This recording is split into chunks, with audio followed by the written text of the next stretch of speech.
Hello everyone, I'm Robert and welcome back to my Ensemble Startup series. Today we're going to be talking about business plans, and basically what these are just it's just a plan for how you're going to run your business. And so the questions and answers are the usual journalistic questions, so the who, what, where, when, and why. And with that, each section will basically answer those. And so at the core, what the purpose of a good business plan is to help other people understand your business. And as you explain it to others, it also helps you understand what's going on within your business. At the same time, it also helps to establish trust with potential investors and donors. And there's no better way to establish trust than to show that you've thought about everything in great detail. Now let's talk about the structure of the business plan. And basically what you're doing is answering those questions systematically. So first you're going to need a name. And the name is, of course, really important. It's what people first see whenever they see an ad for your ensemble, or the first thing that they hear about it. And so it can say a lot or it can say a little depending on what you want it to do.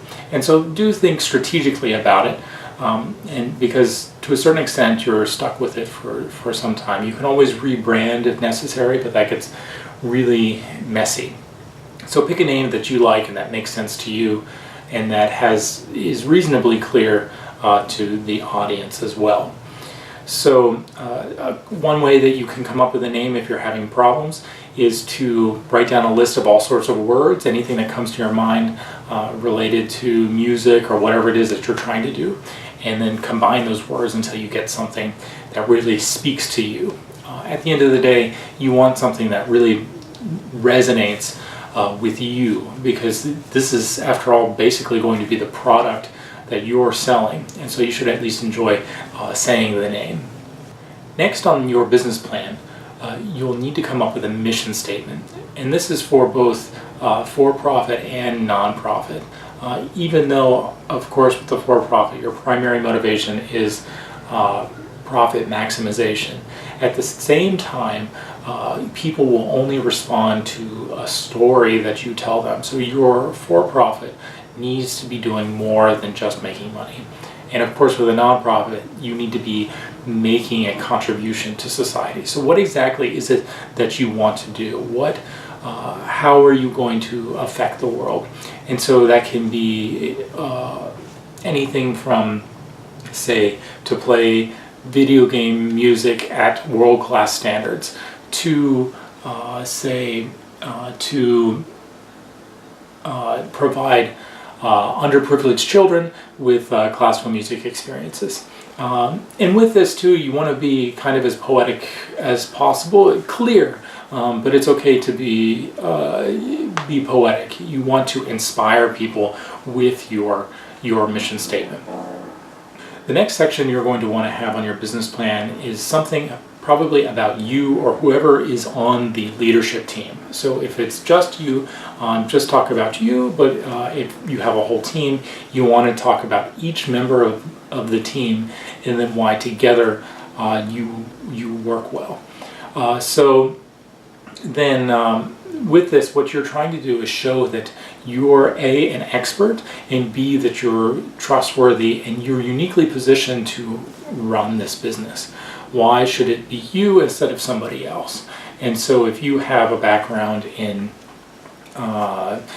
orchestra management, plus you were a clarinetist, plus you spent some time overseas working with children, all of these things can be combined into a reason why you're really great to start this organization. And so you don't really want to just put something that's your resume, something like your resume down. Instead, you want to have a broader meaning for what's motivating you, so what provides you with your expertise, and then what's really motivating you to do this. And so that's really important. And make sure that you do it for each person who's on your leadership team. And so that way, again, this is about establishing trust, so that me as an investor or a potential donor, I can read this and and go, oh, this person, I can trust this person to run this organization. Next, you want to talk about your audience. Who is your audience? And do as much of an analysis as possible. So what do they look like? How old are they? What are their spending habits? Do they have a lot of money? Do they have no money? Those sorts of questions are really important. And the more that you can understand your audience, the better you'll know how to actually interact with them when the time comes. After that, you're going to want to talk about how exactly is it that you are going to make money. And so with this, be as specific as possible. So not only are you going to sell tickets, but what kinds of concerts are you going to have? What are the details for that? How do you plan on reaching the audience? As specific as you can be in this section is better.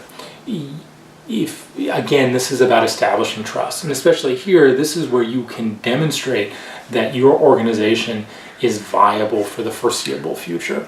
Otherwise, there's no point in me investing in you for something that very well may fail within a year or so, or to donate in general, if you're not even going to really be able to do one concert even. So how are you going to do that concert exactly, and how are you going to raise the funds for it? So talk about all those different details in this section, and it can really go a long way to reassuring everybody that this is viable and things will be good for the near future. You'll also want to talk about your value proposition, and basically with this, what are you doing that's unique from every other organization out there? So this could be that your instrumentation is unique, that you plan to do it better. Let's say that you're a woodwind quintet and you think that you can be more engaging and more exciting than any other woodwind quintet out there. So that makes you unique. But otherwise, if you just want to be another woodwind quintet in the world, then there's not really a whole lot of reason for that. Now, it could be that you're interested in performing in a specific area and there are no woodwind quintets or anything or something like that, and that's fine. But basically, there needs to be some reason why people are going to go to you instead of someone else. And so make sure you understand what your unique value proposition is. Then you want to look at your competitors. Who are they? Are you competing with organizations like the LA Phil? Are you competing with other string quartets or quintets in the area? Are you, who exactly are you up against? And what are they already doing? And how are you either going to do it better or differently? And so broadly, you just need to think about these competitors and why people should go to you instead. And so with that, you can do two formal business analyses. One is a SWOT analysis, which stands for strengths, weaknesses, opportunities, and threats. And basically, with this, you're just going down the list and thinking about them as much as you can, and then providing responses to each of those. So that can be incredibly helpful. And at the same time, you can also do a 5 forces analysis, which talks about barriers to entry and competitors, kind of more specifically. And they might seem kind of difficult to do, but they're really not that bad. And I'll put some resources down in the description below, so that way you can get a better idea as to what you need to do with them. I'm also happy to answer any questions that you might have. The final section you're going to want to have on your business plan is something that responds to potential problems that you foresee cropping up. So there will always be surprises, of course, and things that you didn't think of will inevitably happen. But what this shows is that you've thought about every possible scenario, at least within reason, and you have a response already lined up for that. And so again, this helps to establish trust with both investors and donors, and it helps you look like an expert. Thank you so much for joining me today. I hope you learned something about business plans. If you have any questions, put them down in the comments below. I want to hear about what you're doing. I'll put some resources in the description, and I'll also come up with an action sheet so that way you can continue to have some specific questions to ask yourself and to think about, and so that you can work on actually structuring your business plan. At the same time, I'll also put an example of one that I've worked on there, so that way you can see what kind of a finished product looks like. So again, with that, thanks so much, and I'll see you in the next video. Take care.